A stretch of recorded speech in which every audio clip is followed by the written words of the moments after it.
सूरह फातिहा।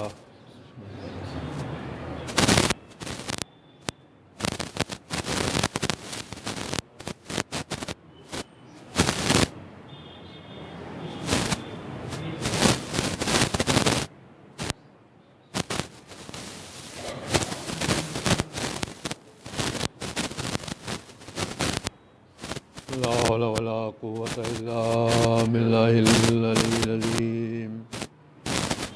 बिस्मिल्लाहिर रहमानिर रहीम। अल्हम्दुलिल्लाहि रब्बिल आलमीन। वस्सलातु वस्सलामु अला अशरफिल अंबिया वल मुरसलीन व सय्यदना व नबीना व शफीअना अबिल क़ासिम मुहम्मद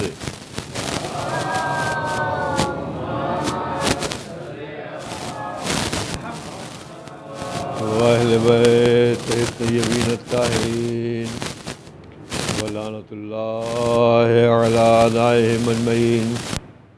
अम्मा बअद फ़क़द क़ाल अल्लाहु सुब्हानहु व तआला व क़ौलुहुल हक़। बिस्मिल्लाहिर्रहमानिर्रहीम। इन अहसनतुम अहसनतुम लिअन्फुसिकुम व इज़ असाअतुम फ़लाहा। सलवात पढ़ दे मोहम्मद वाले मोहम्मद।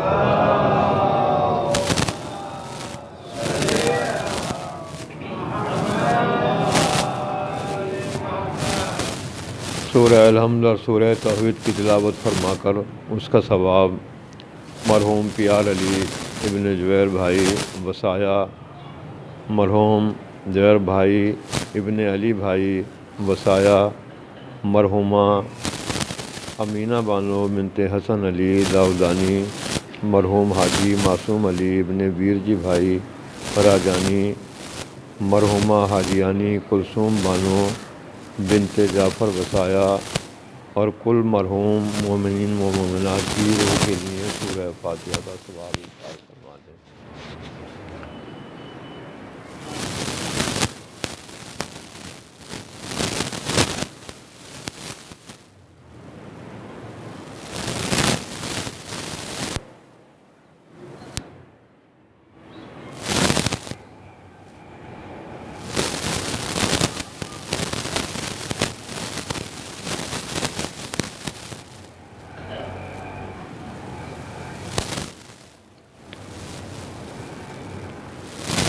ये सूरह बनी इसराइल की आयत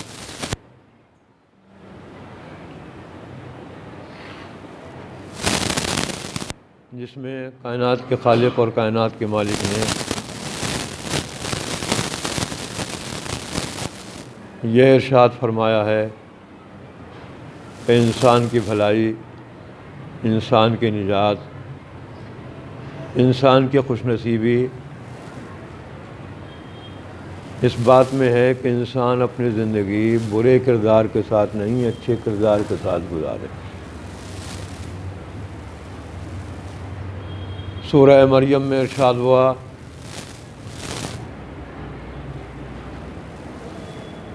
अगर तुम अपनी ज़िंदगी अच्छे किरदार के साथ गुजारोगे तो अल्लाह तुम्हारी मोहब्बत लोगों के दिलों में डाल देगा।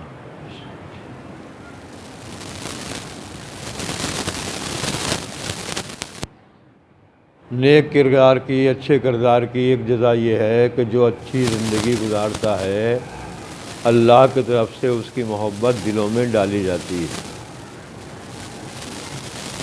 और जो मासूम बनकर ज़िंदगी गुजारता है उसकी मोहब्बत दिलों में डाली नहीं जाती, उसकी मोहब्बत दिलों पर वाजिब कर दी जाती है। सलवात भेज दे मोहम्मद वाले मोहम्मद को।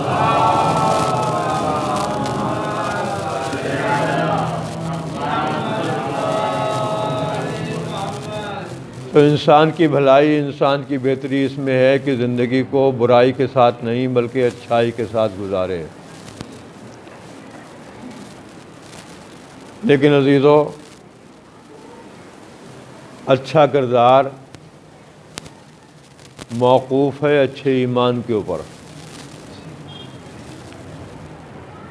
बग़ैर अच्छे ईमान के इंसान अपनी ज़िंदगी अच्छाई से बसर नहीं कर सकता।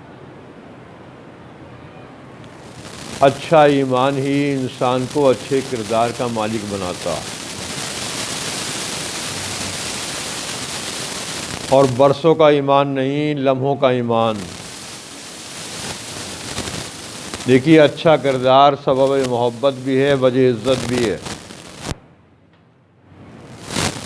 लेकिन अच्छा किरदार मौकूफ़ है अच्छे ईमान के ऊपर। और बरसों का ईमान नहीं बल्कि लम्हों का ईमान इंसान को कितना पाकीज़ा बना देता है, इसका अंदाज़ा इससे फरमाएं कि जब फ़िरौन के जादूगरों ने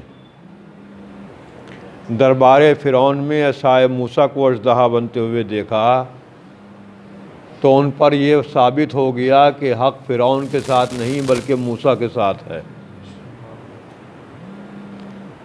जैसे ही उन्होंने इस हकीकत को जाना कि हक़ फ़िरौन के साथ नहीं मूसा के साथ है, कुरान करीम कहता है उन्होंने अपने सर सजदे में रखे जादूगरों ने और कहा आमन्ना बिरब्बिल आलमीन, हम तो आलमीन के रब के ऊपर ईमान लेकर आए। वो आलमीन का रब जो रब्बे मूसा भी है, रब्बे हारून भी है। फ़िरौन ने सुनने के बाद गज़बनाक होकर जादूगरों से कहा मैंने तुम्हें इसलिए नहीं बुलाया था, ये तुमने क्या कहना शुरू कर दिया, अपने इरादे से बाज आ जाओ, जो कुछ कह रहे हो उससे पलट जाओ, और अगर नहीं पलटे तो मैं तुम्हें सूली पर चढ़ाने के बाद तुम्हारे दस्तों पा को कता करा दूंगा। फ़िरौन ने यह धमकी दी और जादूगरों ने क्या कहा, अब तू हमारे साथ चाहे जो कर गुजार, तू हमें हक़ के और ईमान के रास्ते से नहीं हटा सकता। हम पर वाज़े हो गया हक़ तेरे साथ नहीं मूसा के साथ है। ये कौन कह रहा था? वो जादूगर कह रहे थे जो ईमान लाने से पहले इतने बुज़दिल थे, इतने कमज़ोर दिल थे कि अपने जैसे इंसान को खुदा कह रहे थे, और ये हिम्मत नहीं थी कि फ़िरौन से कहते तू मखलूक है, खालिक कैसे हो गया। और ईमान लाने के बाद कितने सजा हो गए, ईमान लाने के बाद कितने दिलेर हो गए, ईमान लाने के बाद कितने मजबूत हो गए। इतने जिसे ईमान लाने से पहले खुदा कह रहे थे, अब उसी से कह रहे थे हक़ तेरे साथ नहीं मूसा के साथ है। तो इन्हें सजा किसने बनाया, इन्हें बहादुर किसने बनाया? ईमान ने। क्या बरसों के ईमान ने, क्या महीनों के ईमान ने, क्या हफ्तों के ईमान ने, क्या दिनों के ईमान ने? नहीं, लम्हे के ईमान ने। लम्हे भर के ईमान ने इन जादूगरों को इतना बहादुर बना दिया कि जिसे खुदा कह रहे थे उससे कह रहे थे कि हक़ तेरे साथ नहीं मूसा के साथ है जी। इन्हें बहादुर किसने बनाया? ईमान ने और लम्हों के ईमान ने। अज़ीज़ों गौर फरमाएं, जब लम्हे का साहिब ईमान इतना बहादुर हो सकता है तो जो कुल्ले ईमान हो उसकी शजाअत का कौन अंदाज़ा कर सकता है। सलवात भेज दे मोहम्मद वाले मोहम्मद के ऊपर।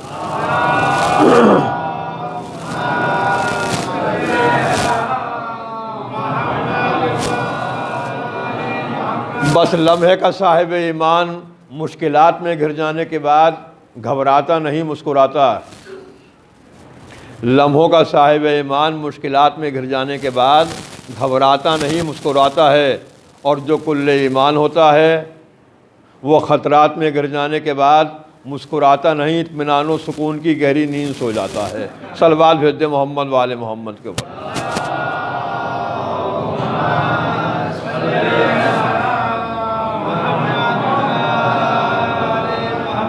तो इंसान की अच्छाई, इंसान की मोहब्बत, इंसान की बेहतरी इसमें है कि ज़िंदगी अच्छे किरदार के साथ गुजारे। लेकिन अच्छा किरदार मौकूफ़ है अच्छे ईमान के ऊपर। बग़ैर अच्छे ईमान के इंसान अपनी ज़िंदगी अच्छे किरदार से आरास्ता नहीं कर सकता।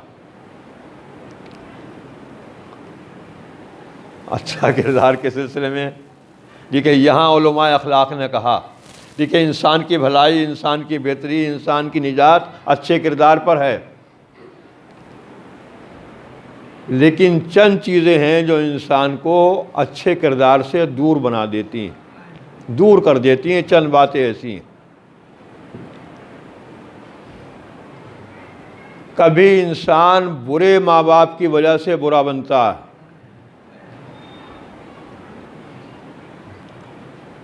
चौंकिए नहीं, घबराइए नहीं, हाँ जी, मैं पूरी जिम्मेदारी से कह रहा हूँ। कभी इंसान को बुरे माँ बाप की वजह से बुराई पहुँचती है।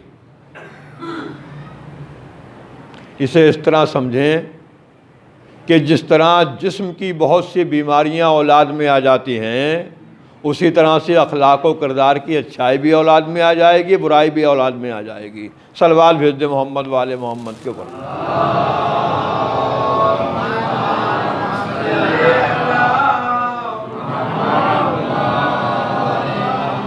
कभी इंसान बुरे माँ बाप की वजह से बुरा बनता है। कभी इंसान बुरे माहौल में रहने की वजह से बुरा बनता है। कभी इंसान नापाक और नजिस ग़िज़ा खाने की वजह से बुरा बनता। जिस तरह से गंदी और ख़राब ग़िज़ा जिस्म को बीमार बना देती है, उसी तरह से ये भी मान लीजिए नजिस और नापाक ग़िज़ा इंसान को बुराई की तरफ ले जाएगी। सलवात भेज दे मोहम्मद वाले मोहम्मद के ऊपर।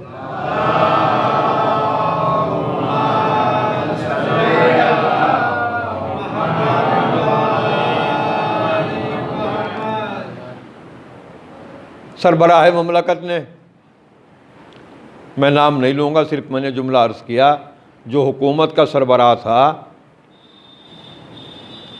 उसने अपने एक सिपाही के हाथ बेहतरीन उस वक्त का शाही तौर पर जो हलवा हो सकता था वो तैयार करने के बाद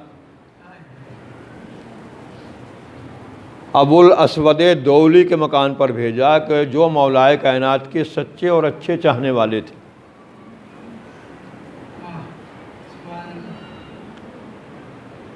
जब बादशाह वक्त का ये ग़ुलाम ये बेहतरीन और लजीज़ खुशबूदार हलवा लेकर अबुल अस्वद दौली के मकान पर पहुंचा तो वो मौजूद नहीं थे। लाने वाले ने दरवाज़ा खटखटाया, अंदर से एक छोटी सी बच्ची निकली और ये सरबराह ममलकत के भेजे हुए ग़ुलाम ने, सिपाही ने वो हलवा इस बच्ची को दिया कि ये बादशाह वक्त ने तोहफे के तौर पर भेजा।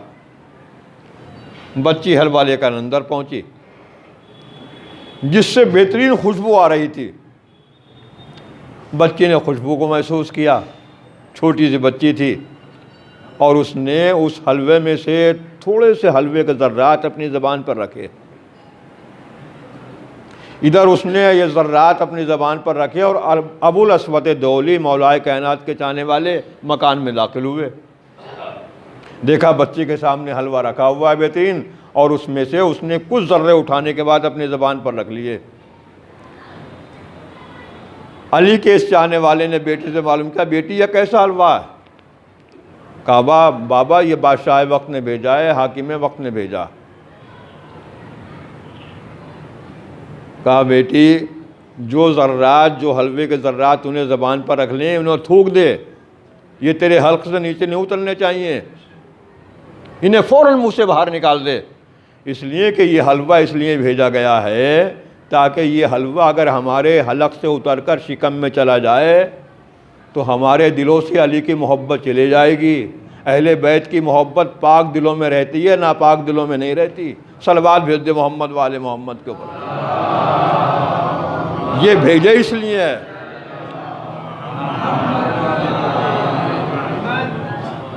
तो बुरे माँ बाप की वजह से इंसान बुरा बन जाता है, नजिस और नापाक ग़िज़ा खाने की वजह से बुरा बन जाता है। कभी इंसान ख्वाहिश इक़्तिदार की वजह से बुरा बन जाता है जी। कभी इंसान ख्वाहिश दौलत की वजह से बुरा बन जाता है या नहीं बनता? ये बनता है। कभी बुरी ग़िज़ा की वजह से बुरा बनता है, कभी ख्वाहिश इक़्तिदार की वजह से बुरा बनता है, कभी ख्वाहिश दौलत की वजह से बुरा बनता है। ख्वाहिश इक़्तिदार इंसान को पिसरे साथ बना देती है, ख्वाहिश दौलत इंसान को शिमर बना देती है। सलवात भेज दे मोहम्मद वाले मोहम्मद के ऊपर।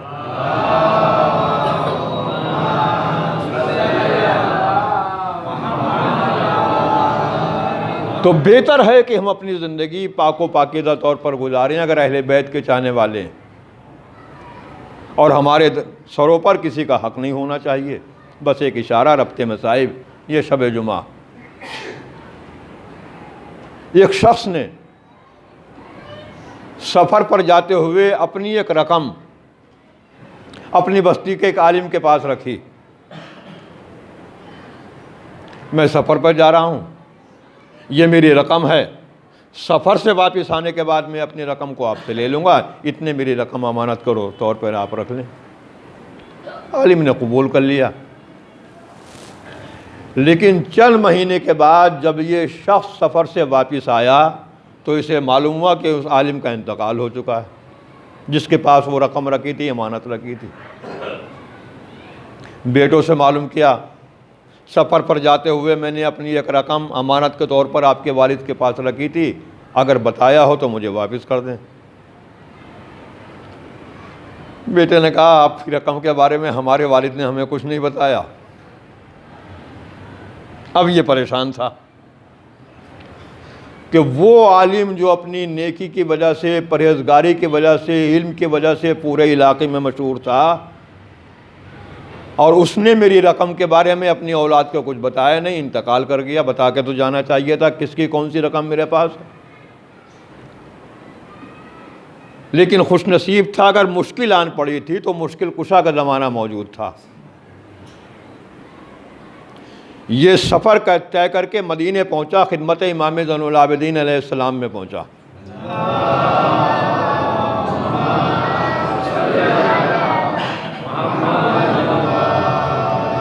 और अर्ज़ किया, मेरे मौला, मैंने एक रकम अपने बस्ती के आलिम के पास रखी थी, जब लेकिन सफ़र से वापस आया तो इंतकाल हो गया। बेटा मना करता है कि तुम्हारी रकम के बारे में मेरे बाप ने मुझे कुछ नहीं बताया।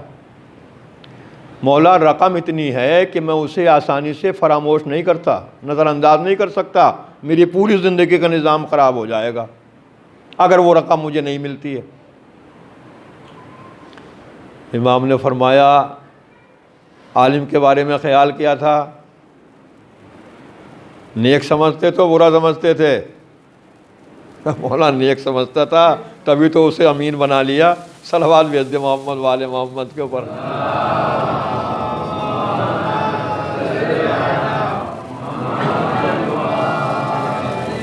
हाँ, अगर वो दयानतदार था, साहिब ईमान था, वो आलिम इल्म के साथ साहिब ईमान भी था, तो घबराओ नहीं। जुमेरात को रोज़ा रखना, वादियुस्सलाम में पहुंचना,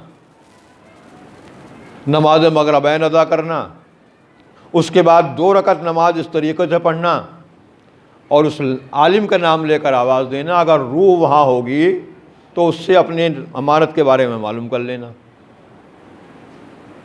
इमाम ने रुकने के बाद कहा, अगर जवाब ना मिले, वहाँ उस आलिम से मुलाकात ना हो, तो फिर यमन पहुँचना, वादी बरहूत में, जहाँ गुनाहगारों की अरवाह रहती हैं। वहाँ सोमवार को रोज़ा रखना, नमाज मगरिबैन पढ़ना, इस तरीके से 2 रकत नमाज पढ़ना, वहाँ उस आलिम का नाम लेकर आवाज़ देना, वहाँ मुलाकात हो जाएगी, अपनी अमानत के बारे में मालूम कर लेना। पहले कहाँ पहुँचा जी? नजफ़ पहुँचा, वादियुस्सलाम में। इसलिए कि हुक्म भी यही है कि हर एक के बारे में अच्छा गुमान रखो। सलवात भेज दे मोहम्मद वाले मोहम्मद के ऊपर।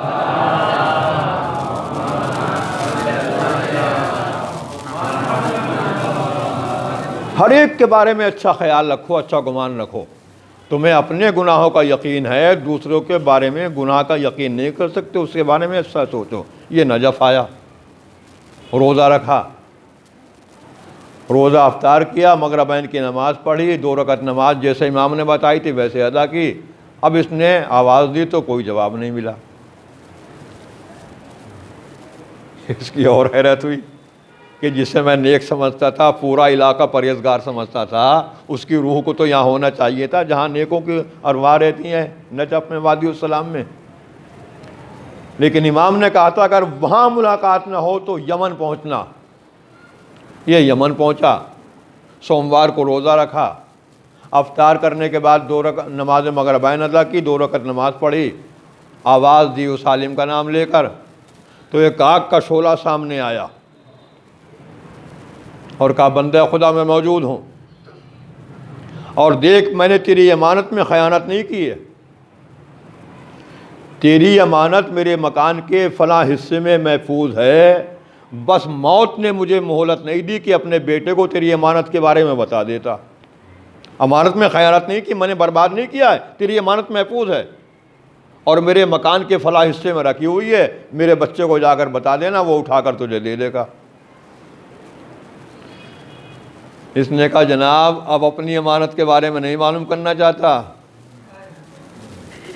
मेरी अमानत मिले या नहीं मिले उसके बारे में जानना नहीं चाहता, अब तो ये जानना चाहता हूँ कि आप यहाँ कैसे हैं, आपको तो वहाँ होना चाहिए था। सलवात भेज दे मोहम्मद वाले मोहम्मद के ऊपर। आप या आपकी रूह यहाँ कैसे है जहाँ गुनाहगारों की अरवाह अज़ाब में रहती है, आपको तो नजफ़ में होना चाहते हो, वादी सलाम में आपकी रूह को होना चाहिए था, आप यहाँ कैसे हैं। तो फिर एक ठंडी आह के साथ जवाब आया, बंदा खुदा ज़िंदगी में सिर्फ 3 गलतियाँ हुई हैं। कितनी कितनी? एक दिन में या ज़िंदगी में? यहाँ हर घंटे 300 गुनाह कर लेते हैं। सलवात भेज दे मोहम्मद वाले मोहम्मद को।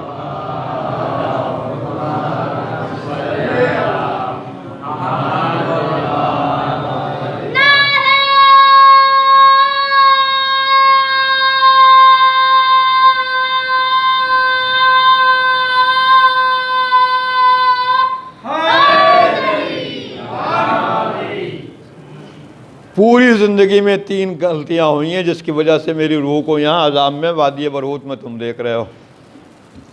मैंने क्या अर्ज़ किया, पूरी ज़िंदगी में 3 गलतियाँ हुई थी, यहाँ हर घंटे में बहुत से गुनाह कर लेते हैं और फिर भी उम्मीद ये रखते हैं कि हमारी शफाअत वो करेंगे कि जो आदिल हैं। सलवात भेज दे मोहम्मद वाले मोहम्मद, उनकी शफाअत पर है।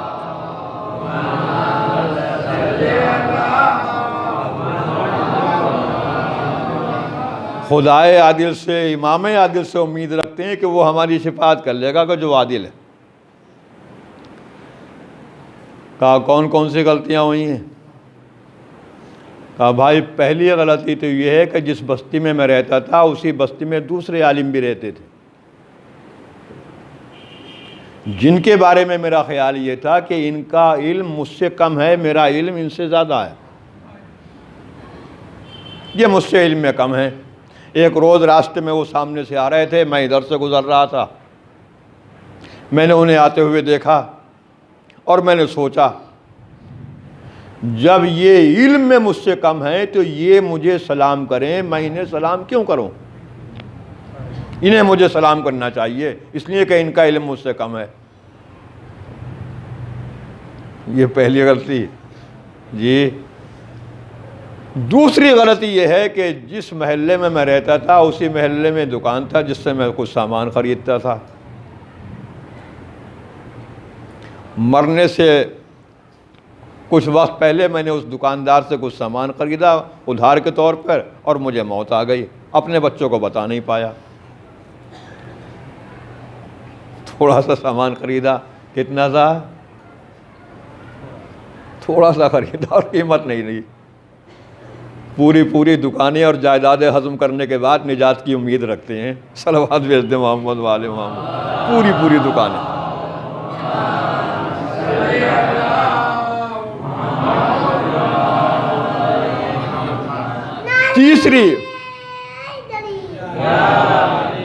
तीसरी गलती मेरी यह है कि मेरे माली हालात बहुत अच्छे थे, बहुत अच्छे थे मेरे माली हालात। मेरा एक अजीज़ जो उस बस्ती में नहीं दूसरी बस्ती में रहता था, उसके माली हालात कमज़ोर थे, ख़राब थे, और मुझे पता था कि उसके माली हालात कमज़ोर हैं, वो परेशान हाल है। मेरे माली हालात बहुत अच्छे थे। उसके हालात का इल्म होने के बाद मैंने उसे अपने माल से सहारा नहीं दिया, माली मदद नहीं पहुंचाई। ये ज़िंदगी की तीसरी खता। किसके हालात? अजीज़ के, उस बस्ती का रहने वाला नहीं, दूसरी बस्ती में रहने वाला। एक अजीज़ की माली मदद न करने की सज़ा ये है, तो अगर बस्ती के अंदर उसी बस्ती में सगे भाई रहते हों, अजीज़ रहते हों, माँ बाप परेशान रहते हों और फिर भी हम मदद ना करें तो फिर आसानी से छुटकारा नहीं होने का है। सलवात भेज दे मोहम्मद वाले मोहम्मद के ऊपर।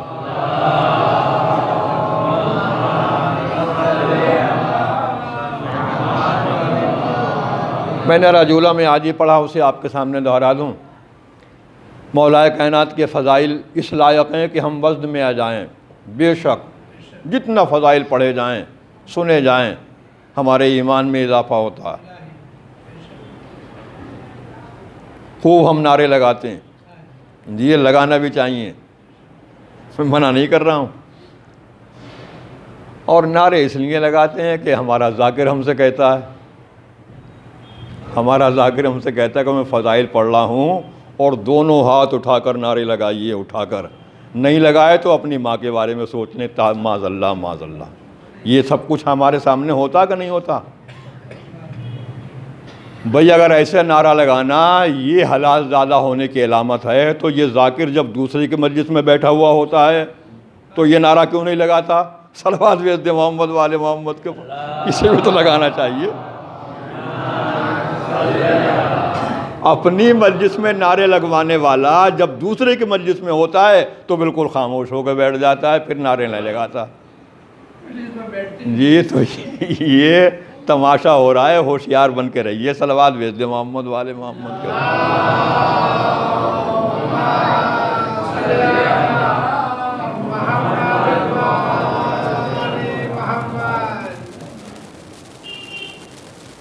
तो ये माँ बाप की अज़मत है, उस मदद नहीं की। अब मैंने अर्ज़ किया था कि सुन भी लिया करें, सोच भी लिया करें। मैंने राजूले में अर्ज़ किया, आज मौलाए कायनात ने हालत जंग में साहिल की मदद की। ये तलवार दे दी उसे। उसने कहा अली मैं आपका दुश्मन हूँ, भिखारी बनकर सामने खड़ा हो रहा हूँ, अपनी तलवार मुझे दे दें। इमाम ने तलवार दे दी। उसने तलवार पर कब्ज़ा किया और कब्ज़ा करने के बाद कहा अली अगर आपकी तलवार से आप पर हमला कर दूँ तो कैसे बचाइएगा अपने को? आपकी तलवार मेरे पास है, मैंने भीख के तौर पर मांग लिया, आपने तलवार दे दी। अगर आपकी तलवार से आप पर हमला कर दूँ तो कैसे बचाइएगा? तो इमाम ने क्या फरमाया था? तुम में और हम में यही फ़र्क है, तुम समझते हो तलवार बचाती, हम समझते हैं परवरदिगार बचाता। सलवात भेज दे मोहम्मद वाले मोहम्मद के ऊपर।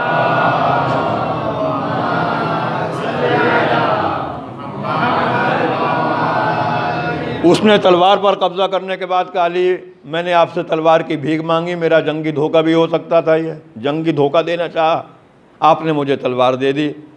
मैं आपका दुश्मन हूँ, जंग के इरादे से मुकाबले पर आया हूँ, मेरे मांगने पर अपनी तलवार आपने मुझे क्यों दे दी? तो क्या पढ़ा जाता है यहाँ पे? इमाम ने मुस्कुरा कर कहा हम ये नहीं देख रहे थे कि दुश्मन भीख मांग रहा है, हम देख रहे थे कि इंसान भीख मांग रहा है। सलवात भेज दे मोहम्मद वाले मोहम्मद के ऊपर।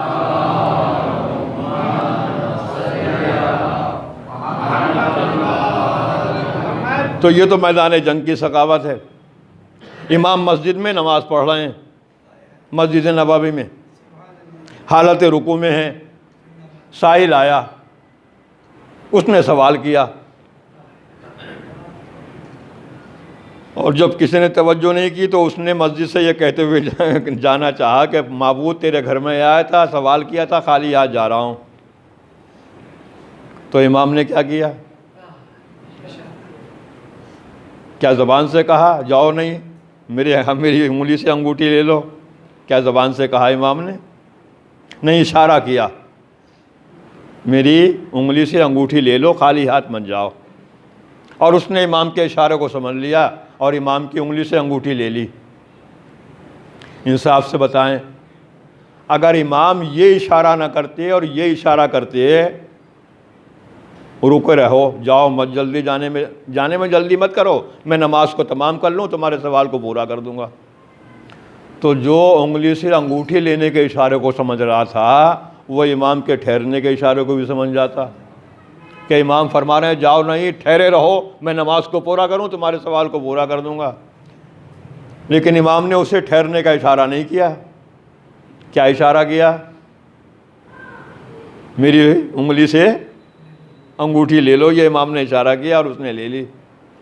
अजीज़ो, अली ने हालत रुकू में साइल को मदद करने के बाद सुबह क़यामत तक के चाहने वालों को पैगाम दिया, मेरे चाहने वालों, अगर तुम्हें किसी की परेशानी का इल्म हो जाए तो मदद करने में ताख़ीर से काम नहीं लेना। सलवात भेज दे मोहम्मद वाले मोहम्मद के ऊपर। जिस वक्त भी जिस अजीज़ की परेशानी का इल्म हो जाए तुम फ़ौरन उसकी मदद कर देना। अब ये अजीज़ की नहीं, साहिब ईमान की नहीं, साहिब इस्लाम की नहीं, जिसकी भी परेशानी का इल्म हो जाए, कि जिसका भी परेशानी का इल्म हो जाए फ़ौरन उसकी मदद कर देना। मैंने 2 बार जुमला दोहराया, ये नहीं कि किसी साहिब ईमान की परेशानी का इल्म हो, साहिब इस्लाम की परेशानी का इल्म हो, अपने किसी अजीज़ की परेशानी का, जिस इंसान की परेशानी का इल्म हो जाए फ़ौरन उसकी मदद। बात को और ज़हनों तक पहुँचा दूँ, आप भी और हम भी जहाँ रह रहे हैं, जिस बस्ती में, जिस महल्ले में, हमारे मकान के करीब में एक दूसरा शख्स रहता है जो हमारा हम मज़हब नहीं है, हम अक़ीदा नहीं है, हम मसलक नहीं है। हमारा अक़ीदा दूसरा है, उसका अक़ीदा, लेकिन है पड़ोसी, हमसाया है।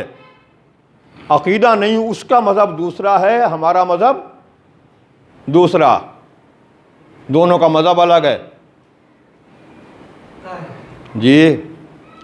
तो अगर इसके पड़ोसी का मज़हब दूसरा है, अक़ीदा दूसरा है, तो उसके अक़ीदे और मज़हब के बारे में अल्लाह किससे सवाल करेगा? सोच के बताइए मुझे। हमारे हमसाये में, पड़ोस में एक शख्स है जो मुसलमान नहीं है, गैर मुस्लिम है, हमारा हिंदू भाई है, उसकी अक़ीदे के बारे में, मज़हब के बारे में अल्लाह किससे सवाल करा? मुझसे या उससे? उसके मज़हब के बारे में, उसके अक़ीदे के बारे में अल्लाह उससे सवाल करेगा। लेकिन अगर ये पड़ोसी भूखा रह गया, ये पड़ोसी बीमार रह गया, तो इसके बारे में उससे नहीं, हमसे सवाल किया जाएगा, तुम्हारे पड़ोस में एक शख्स भूखा कैसे रह गया, सलवात भेज दे मोहम्मद वाले मोहम्मद के ऊपर। ये सवाल हमसे किया जाएगा। मज़हब के बारे में उससे सवाल किया जाएगा, लेकिन अगर वो परेशान था और हमने मदद नहीं की, उसकी परेशानी का इल्म था, तो इसका सवाल हमसे होगा। ये इंसानियत का एहतराम है दीन इस्लाम में। सलवात भेज दे मोहम्मद वाले मोहम्मद के ऊपर।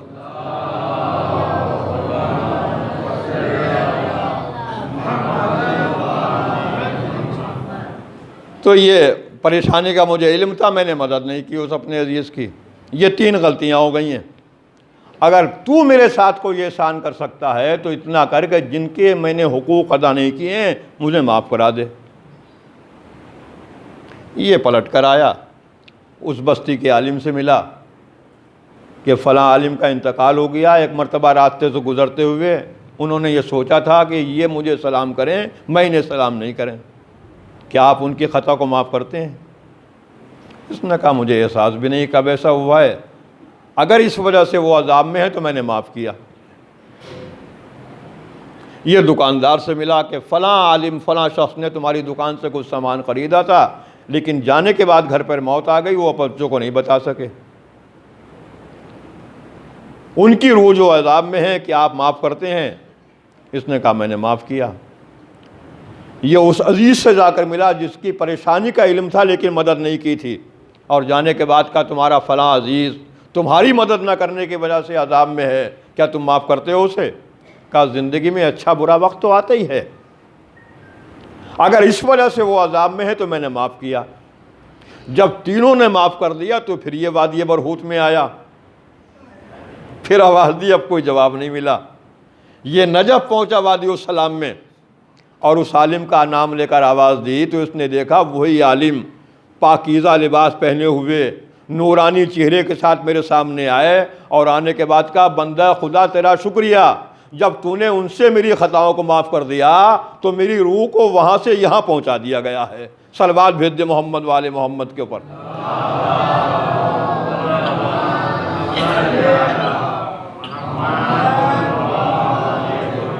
तो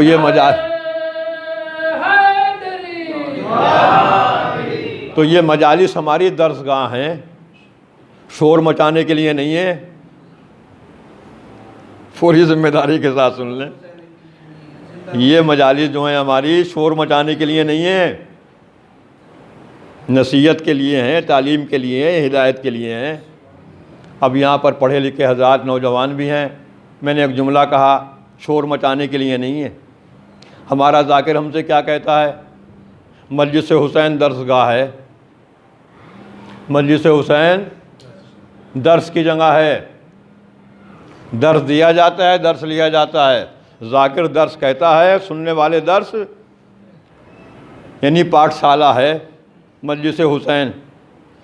तो अगर ये दर्सगाह है तो कौन सी ऐसी दर्सगाह है, चाहे मदरसा हो, स्कूल हो, कॉलेज हो, जहाँ दर्स लेने वाले, जब दर्स देने वाला दर्स कहता है तो शोर मचाते हों? जी, जब दर्स दिया जाता है तो सुनने वाले तवज्जो के साथ सुनते हैं, उसे याद रखते हैं, उसे अमल करते हैं, इम्तिहान में पास हो जाते हैं। सलवात भेज दे मोहम्मद वाले मोहम्मद के ऊपर।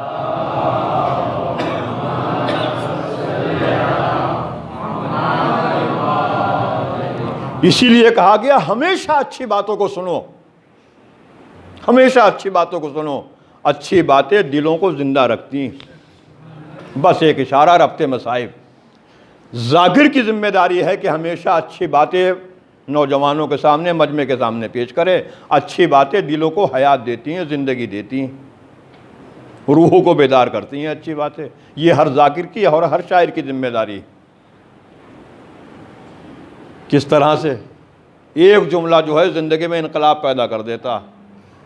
बस एक पैगाम के तौर पर मौलाए कायनात का इरशाद है, दो बातें ऐसी हैं जिन्हें जितनी जल्दी हो सके उतनी जल्दी भूल जाओ। दो काम ऐसे हैं, अली जैसे इमाम फरमा रहे हैं, मैं अपने चाहने वालों को वसीयत करता हूँ, नसीहत करता हूँ, दो बातें ऐसी हैं जिन्हें जितनी जल्दी हो सके उतनी जल्दी भुला दो, और दो हकीकतें ऐसी हैं जिन्हें कभी मत भूलो, हमेशा याद रखो। जी, समाज फरमा रहे हैं, तवज्जो है। किसका इरशाद है? मौलाए कायनात का। कौन? इमाम मासूम का, इलाही हादी का पैगाम है। मैं अपने चाहने वालों को ये नसीहत करता हूँ, दो काम जितनी जल्दी हो सके उतनी जल्दी भुला दो, और दो बातें ऐसी हैं जिन्हें कभी मत भूलो, हमेशा याद रखो। सुनने वालों ने कहा, मेरे मौला वो दो बातें कौन सी हैं जिन्हें जल्दी भुला देना चाहिए हमें? कहा, सुनो, वो दो बातें जिन्हें जल्दी भुला देना चाहिए, उनमें पहला ये है, अगर तुमने किसी की मदद की हो, तुमने किसी को माली सहारा दिया हो, तो जितनी जल्दी हो सके उतनी जल्दी भुला दो। और इसके बरखिलाफ अगर किसी ने तुम्हें सताया हो, तकलीफ पहुंचाई हो, दुख पहुंचाया हो, तो उसके सताने को भुला दो, अपने मदद करने को भुला दो, उसके सताने को भुला दो। कहा, मौला क्यों? अपनी मदद को क्यों भुला दें, उसके सताने को क्यों भूल जाएं? इमाम ने कहा, इसलिए करो ऐसा कि अगर अपनी मदद को याद रखोगे तो तुम्हारे अंदर जज्बा गुरूर पैदा होगा, उसके सताने को याद रखोगे तुम्हारे अंदर जज्बा इंतकाम पैदा होगा। जज्बा गुरूर भी बुरा है, जज्बा इंतकाम भी बुरा है। सलवात भेज दे मोहम्मद वाले मोहम्मद के ऊपर।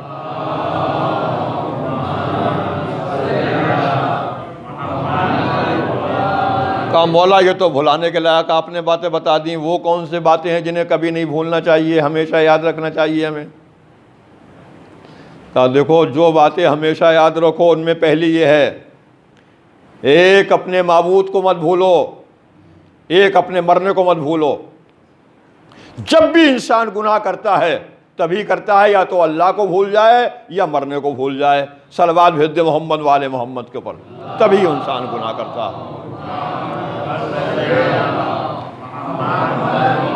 या तो मरने को भूल जाए या माबूद को, तभी गुनाह करेगा। अगर अल्लाह को अल्लाह याद है और मरना याद है तो कभी गुनाह की तरफ नहीं जाएगा। बस मैंने बयान को आप तक पहुंचा दिया अज़ीज़ों। इसलिए फिर दूसरे मकाम पर कहा गया कि जब इंसान की रूह जिस्म से परवास कर जाती है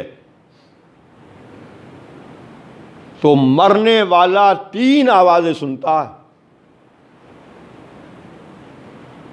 जब किसी इंसान की रूह निकल जाती है जिस्म से तो 3 आवाज़ें सुनता है। एक आवाज़ जब रूह निकल जाती है तो सुनने वाला सुनता है, कोई कहने वाला कह रहा है, बड़ा बोलता था, बड़ी ज़बान चलाता था, अपने सामने किसी को बोलने नहीं देता था, अब ज़बान चलाकर दिखा, सलवात भेज दे मोहम्मद वाले मोहम्मद के ऊपर। एक आवाज़ उस वक्त आती है जब रूह प्रवास कर जाती है तो कोई आवाज़ देता है, बहुत बोलता था, किसी को बोलने नहीं देता था अपने सामने, अब ज़बान चलाकर दिखा, अब खामोश क्यों हो गया। एक आवाज़ उस वक्त आती है। दूसरी आवाज़ उस वक्त आती है जब उसे तख्ता गुस्ल पर लिटाया जाता और गुस्ल दिया जाता है। फिर एक आवाज़ आती, अपने जिस्म की ताकत और क़ुव्वत पर बड़ा गुरूर था, सबसे लड़ने के लिए तैयार रहता था, अब ज़रा पहलू बदल कर दिखा दे, सलवात भेज दे मोहम्मद वाले मोहम्मद के ऊपर। अब ज़रा पहलू बदल कर, भाई तो क्या अपनी ताकत और क़ुव्वत पर बड़ा गुरूर था, सबसे लड़ने के लिए तैयार रहता था, अब ज़रा पहलू बदल कर दिखा दे। तीसरी आवाज़ उस वक्त आती है जब उसे कफन पहनाने के बाद घर से कब्रिस्तान की तरफ ले जाया जाता। एक आवाज़ उस वक्त आती है, तुझे उस घर से ले जाया जा रहा है, अगर अब तू आना भी चाहेगा तो कभी वापसी नहीं होगी, सलवात भेज दे मोहम्मद वाले मोहम्मद के ऊपर, तुझे वापसी नहीं होगी, इस घर से ले जाया जा रहा।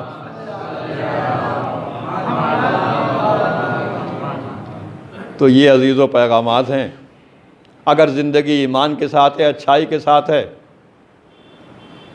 तो इंसान फिर रोते हुए नहीं, मुस्कुराते हुए अल्लाह की बारगाह में जाता है। अगर ज़िंदगी ईमान के साथ है, अच्छे किरदार के साथ, रोते हुए नहीं जाता, कामयाबी का कसीदा पढ़ते हुए जाता है, फुज़्तु बिरब्बिल काबा, काबे के रब की कसम में कामयाब हुआ। नहीं, अली नहीं, बल्कि करबला वालों को देख लें। अगर ज़िंदगी किरदार के साथ थी, ईमान के साथ थी, तो सामने मौत थी, लेकिन किसी के दिल में खौफ नहीं था। तीर बरसाने वाले खौफज़दा थे, लेकिन जिन पर तीर बरसाए जा रहे थे वो खौफज़दा नहीं थे, वो आगे बढ़ रहे थे। और जवान नहीं, बूढ़े नहीं, छोटे छोटे बच्चे, फिर उनकी ज़िंदगी में मौत का खौफ नहीं था, वो आगे बढ़ रहे थे। अजीज़ों, मैंने मसाइब के लिए जुमला आपके सामने कह दिया। फातिमा ज़हरा के लाल ने असर के हंगाम अपनी तमाम कुर्बानियाँ पेश करने के बाद जब हुसैन रुख़्सत आखिर के लिए ख़ैमे में आए, सबको सलाम करते हुए उस ख़ैमे पे पहुँचे जिसमें सैयद सज्जाद गश के आलम में थे। सैयदा ज़ैनब ने भतीजा का शाना हिलाया, मेरे लाल गश से आंखें खोलो, आखिरी बार बाप से शरफ़ मुलाकात हासिल कर लो। सैयद सज्जाद ने गश से आंखें खोली, सामने बाबा को देखा, जिस्म पर ज़ख्म देखे, ज़ख्मों से बहते हुए लहू को देखा, और मालूम क्या मेरे बाबा इरादा क्या है? कहा मेरे लाल रुख़्सत आखिर के लिए आया हूँ, और सैयद सज्जाद ये कहने के लिए आया हूँ कि इस काफ़िले को मदीने से यहाँ तक लाना मेरा काम था, और मेरी शहादत के बाद इस काफ़िले को यहाँ से फिर मदीने पहुँचा देना तुम्हारी ज़िम्मेदारी। रुख़्सत आखिर के लिए आया हूँ। ये सुना एक मरतबा सैयद सज्जाद ने कोनियों को सहारा लिया, कहा फूफी अम्मा ज़रा मुझे मेरी तलवार उठा दें। ये तो इनकलाब ज़माना है कि जवान बेटा ज़िंदा रहे और ज़ईफ़ बाप कत्ल होने चला जाए, ये तो दुनिया की बड़ी मुसीबत है। लेकिन फिर गश आया, और गश से इफाका उस वक्त हुआ जब ज़मीन करबला को ज़लज़ला आ रहा था। सियाह आंधियाँ चल रही थी, रोने की आवाज़ आ रही थी। और सैयदा ज़ैनब ने कहा, सैयद सज्जाद तुम्हारा मेरा मजाया नज़र नहीं आता। कहा फूफी अम्मा ज़रा खेमे का पर्दा हटाएं। शहज़ादी ने खेमे का पर्दा हटाया। सैयद सज्जाद ने नोके नेज़ा पर बाप का सर देखा।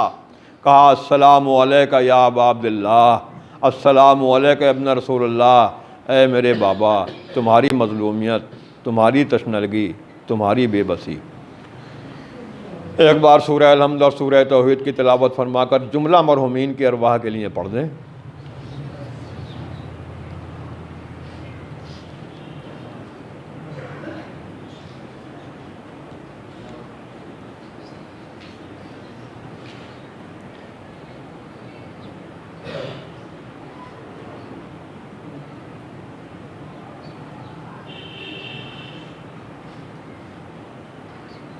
खुदावंदा हमारी इबादत को कबूल फरमा, हमारे बीमारों को सेहत कामला व आजला अता फरमा, हमारे मरहूमीन की मग़फ़िरत फरमा, हमारे बच्चों को दौलत इल्म से माला माल फरमा, दुनियाए आदमियत से बीमारी और बेकारी का ख़ात्मा फरमा, इमाम के ज़हूर में ताजील फरमा, नासर में शुमार फरमा।